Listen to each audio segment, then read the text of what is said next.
Thank you. Hello, everyone. Did you guys get lunch? Do you have your lunch bags? You ready for an hour of mobile applications and doing creative stuff with them? Yes, because you can. To begin with this presentation, I'm going to start with reiterating. Does it look better on the bigger screens? You see the resolution looks okay. That looks a little bit fuzzy, but we're going to deal with that as we go on. Basically, what I'm going to be talking about in the next 60 minutes is all linked to what we call the creative profile that is attached to your Adobe ID. And basically, when you go to adobe.com or to your Creative Cloud account, this is the page that you see. And this is where you can see you have access to all of your desktop applications, the mobile applications, which we're going to be talking about today, to the add-ons, desktop documents, mobile documents, web documents. Everything is there, and it's based on your creative identity profile. And this profile actually allows us to create completely new workflows, which enable us to use your mobile devices and have you send things over the Creative Cloud right to your desktop. And this is what makes it so special. It's because this whole ecosystem is built in such a way that it's all very seamless. So things you do outside of the office with your mobile devices, be that your iPhone or your iPad, automatically syncs to the Creative Cloud and then can go to your desktop applications. And just to give you a quick overview of what these applications actually are, we've actually divided these applications in several types of usage. So for example, we have the capture apps. And capture apps enable you to use your devices to capture things. For example, to capture brushes, or to capture shapes, or to capture colors in the outside world away from your office, or maybe even in your office, to grab those elements, those graphic elements, and bring them back into your workflow. So that's Adobe Brush, Adobe Shape, and Adobe Color. And one thing we also see on this page is that these apps integrate or can work seamlessly with other Adobe applications. So for example, for Adobe Brush, we see that we can create brushes for Photoshop, for Illustrator, for Adobe Photoshop Sketch, which is a sketching application on the iPad. So not only can we create brushes for desktop applications, but also for mobile applications. The same thing goes for shape. I can send shapes to Illustrator, to Photoshop, to InDesign, and to Illustrator Draw, which we're going to see in a minute. And another very important and a very important part of this whole workflow is a new application that I'm going to introduce to you today, which is called Adobe Comp. And basically, Adobe Comp lets you create compositions, layouts on your mobile device, and then send those directly to Illustrator, Photoshop, or InDesign. Adobe Color, which was also known as Adobe Cooler in the past, we changed the name to make it more part of the Creative Cloud family, which is now called Adobe Color CC. It's an application that lets us grab colors from the outside world and gather inspiration from those. Then we have design and illustration applications. Illustrator Draw, which is an application that seamlessly integrates with Illustrator and Photoshop, and even we can get images from Lightroom and color themes from Adobe Color and send it to Shape and Comp. We're going to see that. It sounds all very overwhelming because there's so many apps that work together with so many other apps, but as soon as we start seeing them live and how they're actually being used, it will all become very, very clear to you and how useful this whole workflow can actually be. Illustrator Line, which is a drawing and drafting app.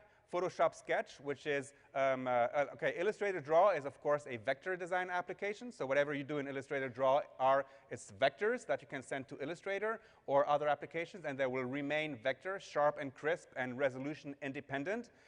Photoshop Sketch, on the other hand, is a sketching application that's based on pixels, which gives you other types of effects that you can do with brushes and marks that you create.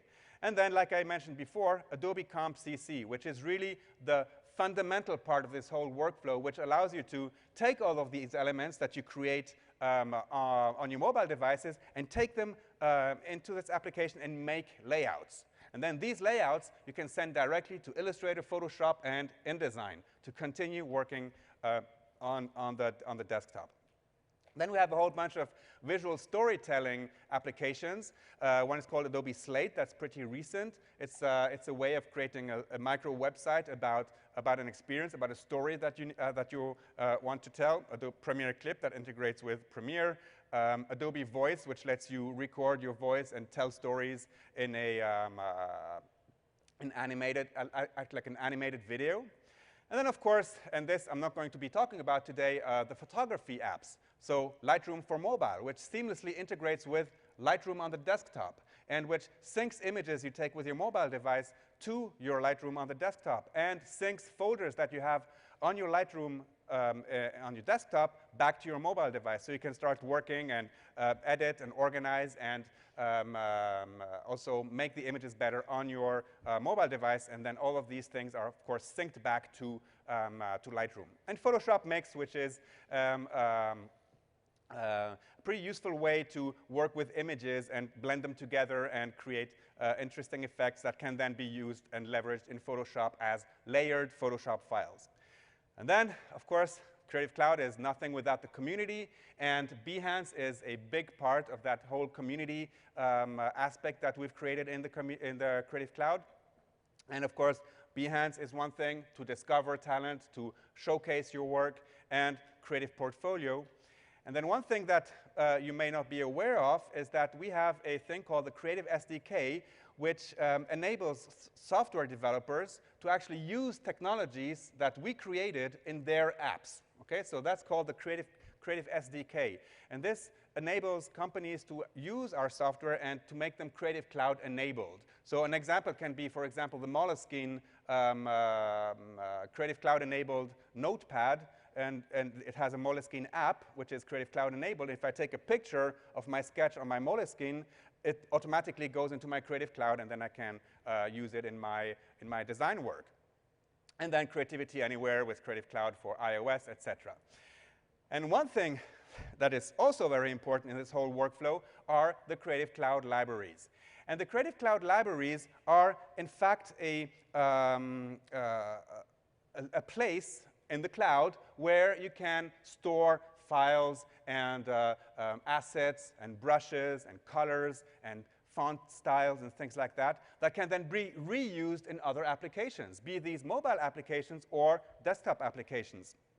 And let me just show you, for example, in InDesign. Here I have, for example, a library that I've called How Project. Okay, and I have other libraries that I can access.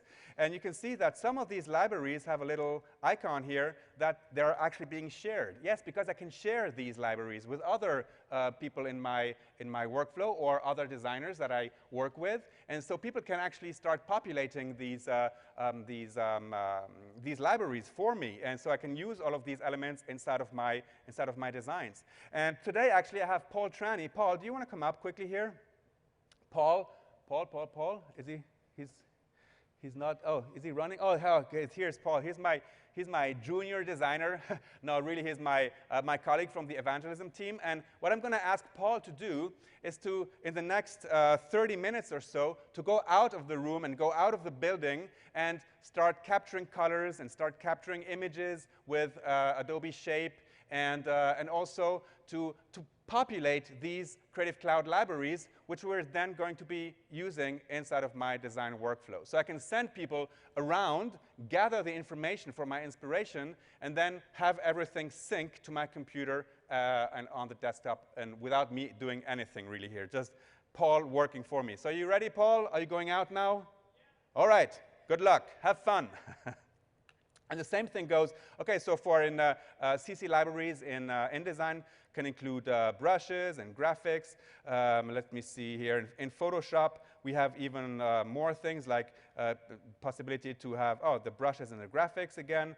Illustrator is also interesting because in Illustrator, I can save colors to my Creative Cloud libraries, text styles, and that, of course, also in InDesign. And that's super interesting because I can create a shared library with other co-workers with the text styles for a specific client, okay? So, and because all these things are synced. When I make a change to the library, it syncs in the libraries that I've shared it with all the people I've shared it with. And with the ability to use Typekit desktop fonts, of course, all of these things are also syncing back to their desktop fonts through Typekit. And in Illustrator, I can use brushes and graphics and all sorts of things that I can then use inside of my Illustrator file. So now, of course, all of these things that I've been talking about, all of these apps, you will see that these apps have been created for iOS devices, so iPhones and iPads. How many of you actually use Android devices? Just out of curiosity.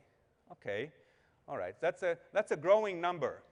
Don't despair, because we are actually working on Android versions of these same apps as well. Okay, so that's a point that I wanted to make, because this is the first question that people come to me after the presentation and say, hey, what about Android? You know, so before you even ask the question, we are working on the Android versions. All right, and just a little bit more patience, and you will have access to those as well. So we are not snobbing Android in any way. And it's Will Isley. Will Isley is the product manager for all these things, and he wrote that blog post, and he's around. So if you come to the Adobe booth, you can also talk to him about maybe Android development.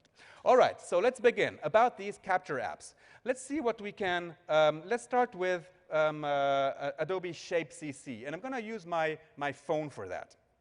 Let's open it, and we're going to go here to QuickTime just to show you on the screen what I'm doing.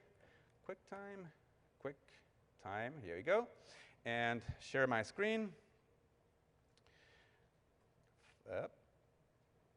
New movie recording, and to my iPhone. Okay. All right. So here we see the mobile apps that are on my iPhone, and the one I wanted to start with is actually Adobe Shape.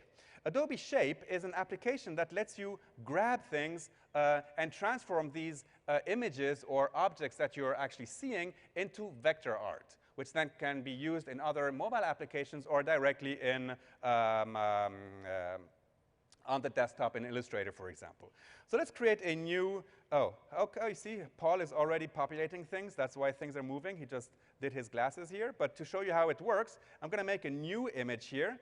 And you can see I can choose from using my camera, using an image from my camera roll, or going to the Creative Cloud and use an image that I have saved there. But of course, the interesting thing with these mobile workflows is that I can be mobile and therefore use my camera. And the best camera is, of course, always the one that you have in your pocket. And you know, it's mostly your phone at that point. So basically, I can go around and actually let me do something here. Maybe I'm going to draw something and make a shape out of it. So for example,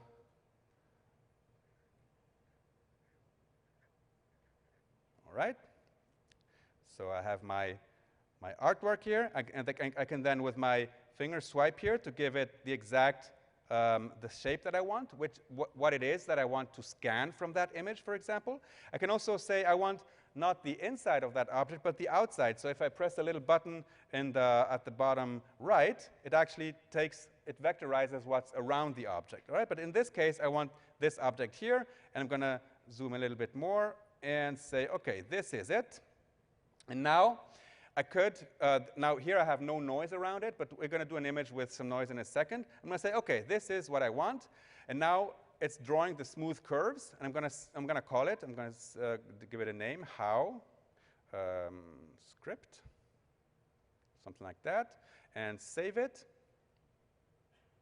OK, and now I have here this vector drawing. And if I zoom in, you see I can zoom in indefinitely. This is, in fact, vector art. And this is now inside of my Creative Cloud library. And I can use that in other mobile applications or on my desktop. But another really cool thing that I can do, for example, is make a picture of an object or somebody, like maybe myself. Let's go into live preview. I'm going to turn the camera around, something like that. Okay, and in this case, maybe I want something like this type of vectorization. Well, maybe let's do it like this so I can get rid of some of the elements and say OK. All right. And then you see there's a little toggling thing here where I can say, okay, remove these elements here. Okay, so I can simply go with my finger on top of these elements and say, remove these elements and clean it up. Okay, so these become white drawings here. And I say, okay, this is what I want. And now it's drawing all the smooth curves. These are, of course, a lot more curves than my script that I've just created. But as you can see, it's doing a lot of work, a little bit like in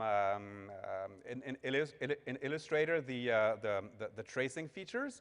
So I'm going to call this one Rufus, because one thing that we always need to do, of course, is name our stuff, right? We don't want any untitled stuff around on our desktops. So save everything with a name, and here we go. Now I have this type of image as well, okay? So, and this is all vector-based. And also, you can create really cool, like, vector-based things. Like if I put this into darkness, you see I can create some weird noise, okay, and like have this sort of image, like maybe for a vector background for an image or things like that, or water or anything. It really, yeah. What's this session called? You can be creative with mobile applications. You can indeed. All right, so we're going to be using some of these images as we move on with the workflow. The next app that I want to show you is actually Adobe Brush. And for Adobe Brush, I'm going to be using my iPad because I have a little bit more real estate on the screen. But of course, there's also an Adobe Brush on the iPhone.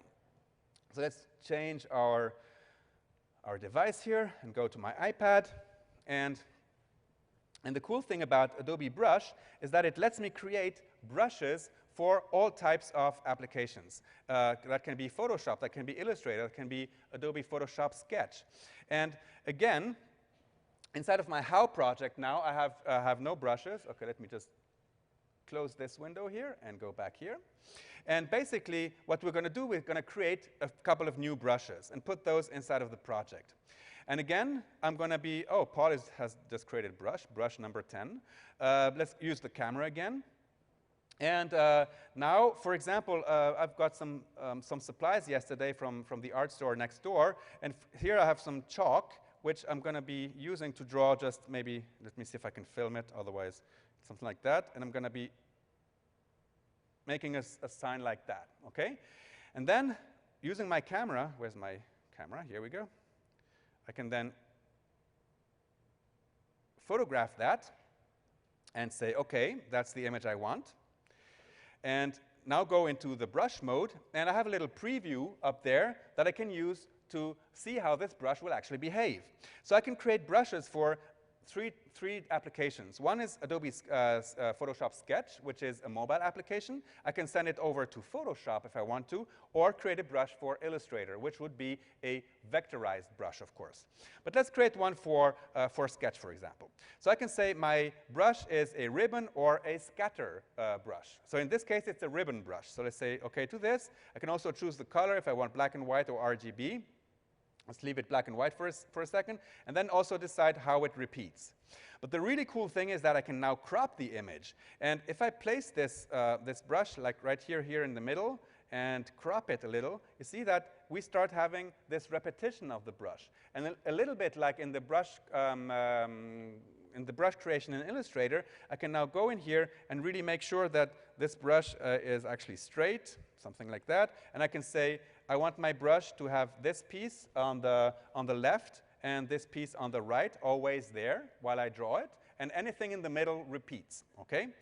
And then I can also say, make it a little bit thinner like this. And very importantly, I can refine the brush. You see, there's still some gray around the brush itself, but by using this slider here, I can say, remove all of this color around the brush, all right? And then, on this sketch pad on the side, and this is why I use the iPad, because it's a little bit bigger sketch pad, I can then go on here and actually use the brush and start drawing with it, with the exact texture that I've just photographed, you know, by using that chalk, the piece of chalk. And I have that here. I can also go in here and say, I want the brush size to be slightly bigger. I want the brush flow to be slightly transparent like this, and I also want it to be another color. I can go in here and just say, I want to try the brush also with other colors. So let's say I want maybe this one, like something like that. And then as I draw, I can now use that same brush with these other colors and see how it would behave. And then use that brush, of course, inside of my workflow. In the properties, I can also define whether, I can define the size, the flow, and if I have a pressure-sensitive device, for example, our Adobe Ink, I can also say that with the pressure, actually the size gets bigger. So I'm going to make something a bit more exaggerated here. And if I start very thin and start pressing it, we should have, if it's connected here, let me see, is the pen connected? Yes, it is.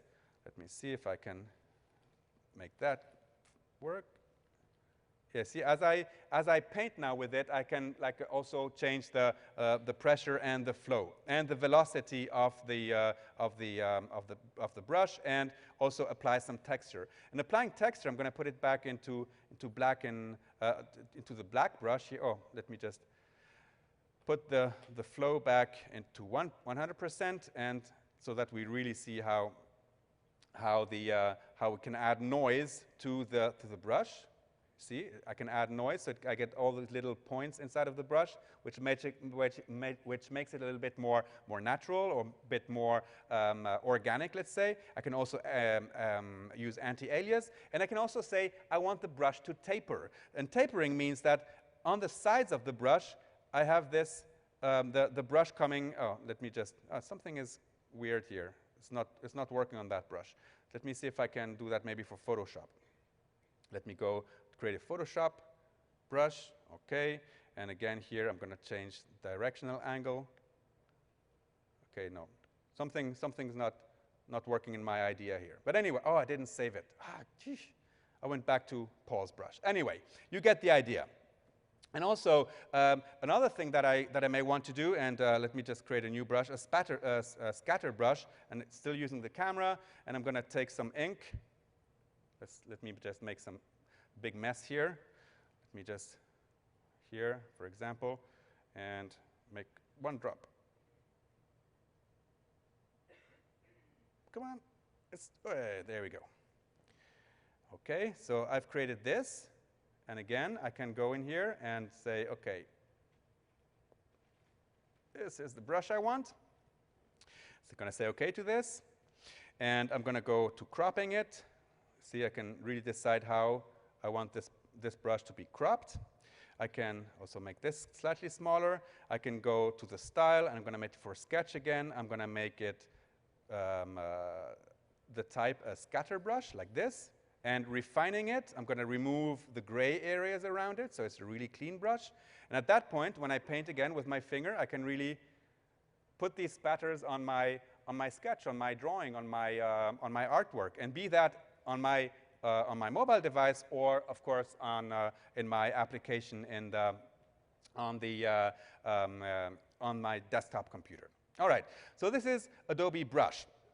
And this really allows you to take things from the real world, digitalize them very quickly, and then use them in a variety of ways. So let's save this one. I'm going to say next. I'm going to save this as drops. OK, and say next. OK, and default. OK, here. Size. Let me see if that works. No. Maybe the pen is not connected properly. But anyway. OK. OK. So yeah, you can have hours of fun just choosing other colors as well. OK, and really being creative with the things that you've just photographed. All right. Let's move back to the iPhone, because another thing that I can do with my iPhone and my iPad is to grab colors. And let me just move back to my phone here and go back to my apps and start using Adobe Color. And again, this is a very interactive application. You see, as I move around in my environment, I can actually take inspiration from things that I see, you know, like maybe the colors of spring, or maybe a nice 5 colors from the beach that I want to use in a design, or maybe even a design that I really like, or a painting in a museum that I think has very inspiring colors. I can go there and say, okay, this is the type of colors that I want to work with, so I can take a picture, and let's call this theme How. Okay, this theme, I'm not gonna make it public, because Adobe Color has also this social aspect to it, because I can save themes into the system and have them have people like give likes or interact with the color or even download my colors, etc. So I'm going to say, okay, this is saved now, and it is saved inside of my themes. But of course, I can also save into, for example, the How project. The How project, which is the folder that I'm sharing with Paul, who's around the building, taking inspiration everywhere. So let's create a new theme from here as well. And let's do something like this again. I'm going to take the photo. Okay. And one thing this little smiley face down there, that's really the mood of the colors that I want to choose. So if I press on that, you see that I have the possibility to choose colorful colors inside of this picture, or bright colors, or muted, or deep, or dark, or a custom series of colors. Let's say I want all the bright colors here, and basically I can then go in here and say I want these colors here. These I really like.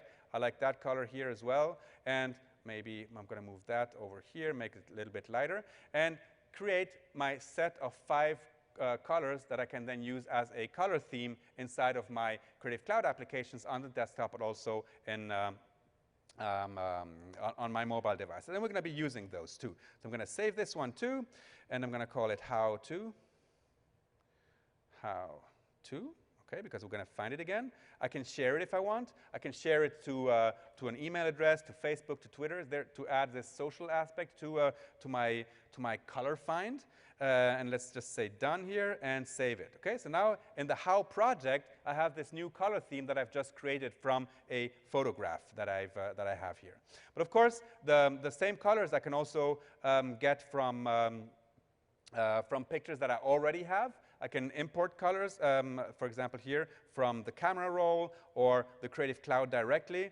And the cool thing is that I can go into my assets, or I can even go into my libraries. So if Paul is taking pictures from the outside world, and maybe I want to be inspired from the colors that he's seeing right now, I can take his pictures and use those to create a color theme that I can then reuse. So I'm going to close that again, and this is basically Adobe Color that allows me to gather color inspiration. So these are really the capture apps, the apps that allow me to capture colors, to capture shapes, to capture brushes, to actually work with. Then, and let's move back to my iPad, we have some drawing apps as well. And these drawing apps really allow me to create artwork as I'm on the go.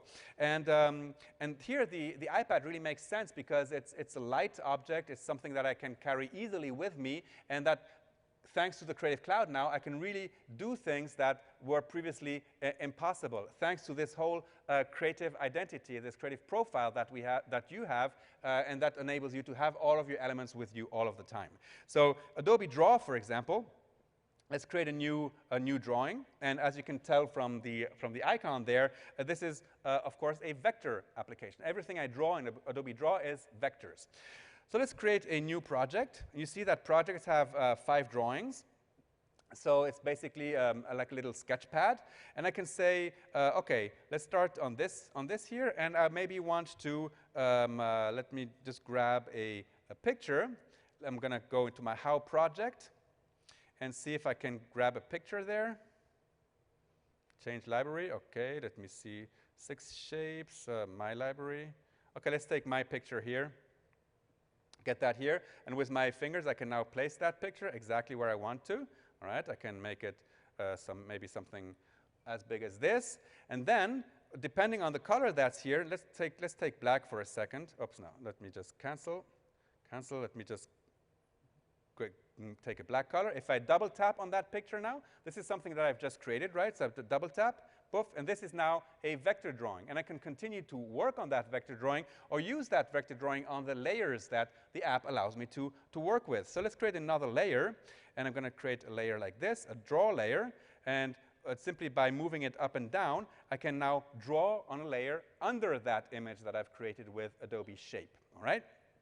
So let's take, for example, some colors. Oh, no, cancel.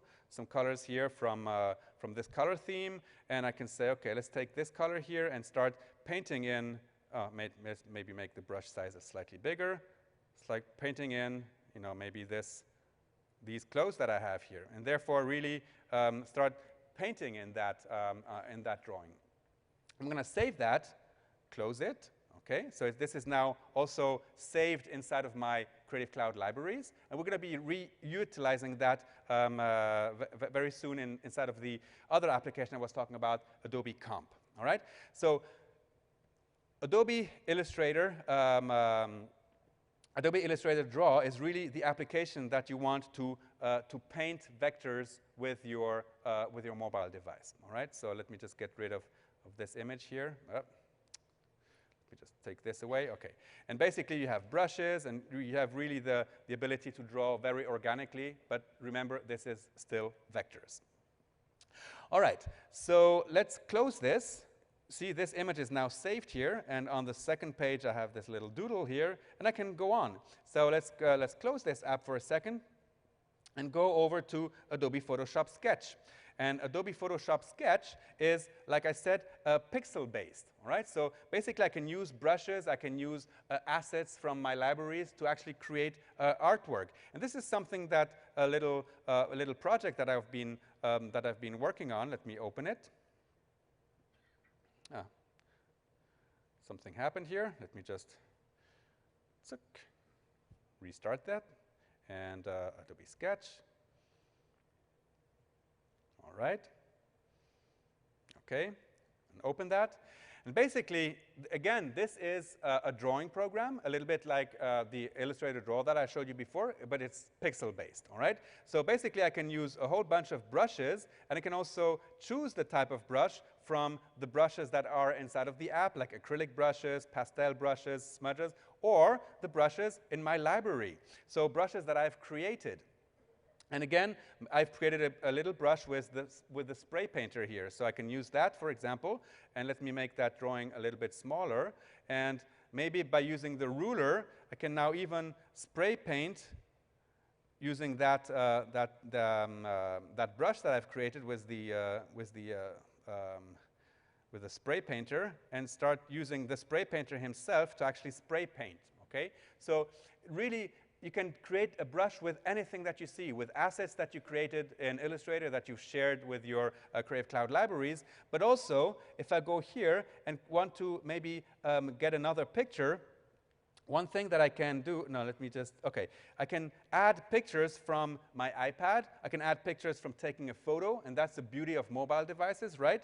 I can go into my files, but also into the Creative Cloud Market. And what is the Creative Cloud Market? The Creative Cloud Market is a whole bunch of assets that you as a Creative Cloud subscriber have access to, that you can use. And there's things for placement, for example, and that allows you to have objects to place your newly designed logo on, for example, packaging and things like that. Or maybe there's icons that you need. Maybe you need flat icons, and a whole bunch of things that you can use right away. Okay? And this is something that all Creative Cloud members have access to through their through the Creative Cloud app and through their applications on their mobile devices. So that's also something very interesting to remember, that we can actually leverage these things as well. So let's close this for a second and start talking about another very important app. And let me close this for a second, which is Adobe Comp.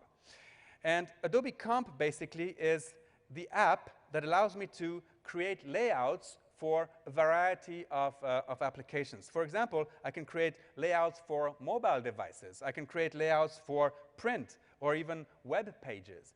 And the beauty of Adobe Comp is that I can use my mobile device and actually create things on the go and then when I get back to the office, I can simply send it to Photoshop, to Illustrator, or InDesign, and continue working on those layouts, all right? Who would have thought that the iPad would enable you one day to actually make layouts? Right.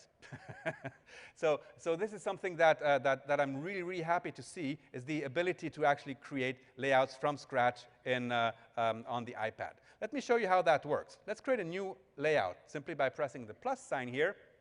And what we have is the ability to choose, of course, from a whole bunch of preset formats. You see, I have formats for mobile design, like if I want to design a mobile interface or a web page, and even the paper sizes that we normally use, like maybe A4. I'm going to do an A4 landscape, which is A4 is the European-sized paper. Do you have A4 in the US? No, that would be letter, right? But I don't see any letter horizontal. Or I can create a new format here. You see, I can create a new format, giving it a custom width, a custom height. So let's not do that. Let's take my A4 landscape and start from a new empty document. And I've just had my little cheat sheet here with the gestures. Basically, there's two ways that you can add elements to here, like importing elements, like images or text and things like that, or simply draw those elements on your canvas. So by pressing the little button on the left, you go into drawing mode. And basically, if you press the little question mark here, these are the gestures that you can do to actually insert elements inside of the layout, okay? So let's close this for a second. So for example, if I want to have a square element, all I need to do is to draw a square, okay? And Comp will create that square for me. If I want a circle, of course, I would draw a circle. Or if I want a rounded rectangle, I'm going to make a rounded rectangle. I need a rectangle and a circle, all right? Let's continue. Maybe if I want some text, maybe if I want a headline, I'm going to do a rectangle with a dot.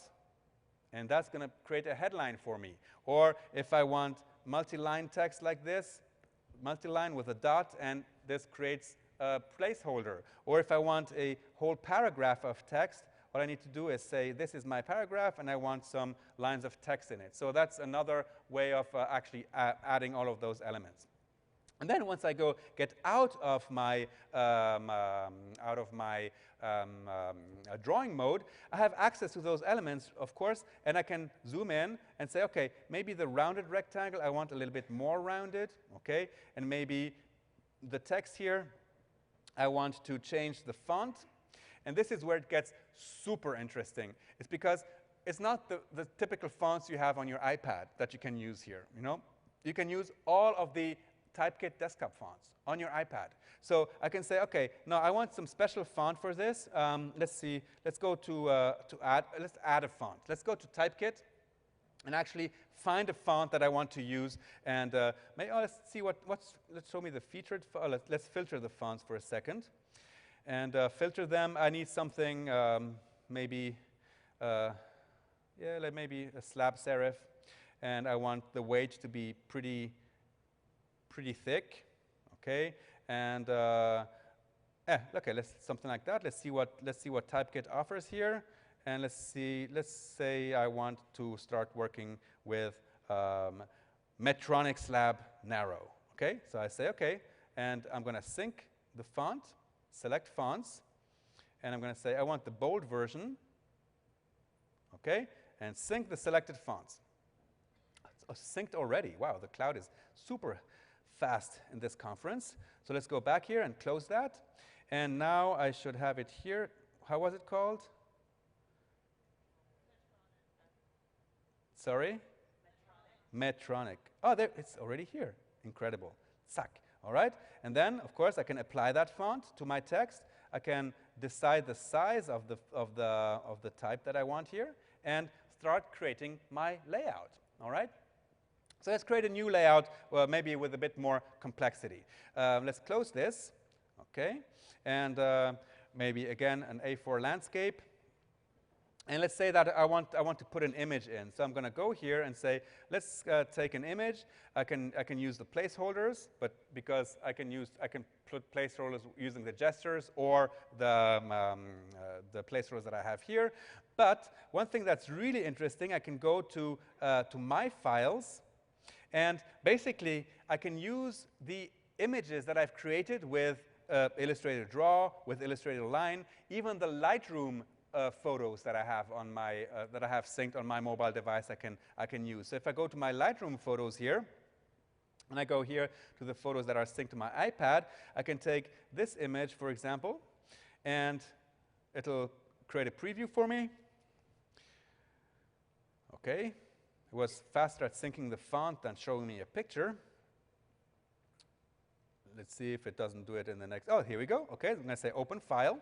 And that file is now placed into the object that was selected on my artboard. And then I can go in here, for example, and say, okay, this I want really to be full size. Okay, and then maybe I want some text now. And like I said, to draw a headline, it was something like this, and a dot. Okay, now I have my headline. I can stop drawing. I can select the text. I can go back in here and select the style, the opacity of the text. I can make it transparent as well if I want. I can copy the style and apply it to other text that I have in my document. I can go to the type properties, and again here, let's go to the font that I've just synced here, the Medtronic Slab Narrow. Okay, something like this. And if I go back to the font, the format, I can also put everything in uppercase. I can have it underlined if I want to. I can really define also the alignment of the text. And if I have a paragraph, I can even actually, let's do that. Let's create a paragraph with what's the name now? This here? I don't remember. Justified, of course. There's no justification for my mistake. All right. So, okay, so let's say, okay, this and this bold, and I can also change the line spacing, the letter spacing if I want to.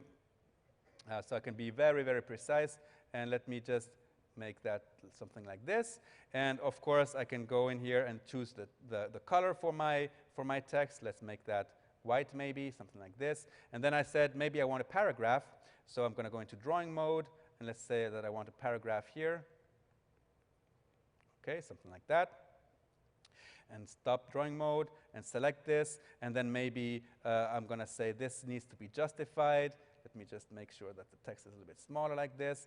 And then maybe I need another element, maybe a rectangle. Opla. Okay, let's make a rectangle here. Okay, a rectangle here like this. Select that rectangle. Give it a color. No, let me see. Let me just put that back behind the text. Okay, perfect.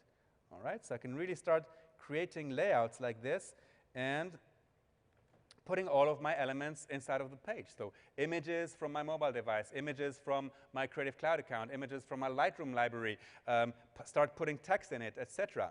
And then once I'm done with that, or when I come back to the office, all I need to do now is to say, okay, let me just send that over to InDesign or Illustrator or Photoshop.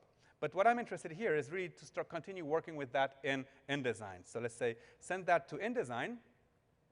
And now it's taking all of these elements, the picture, the information about the text, the positioning of these elements, and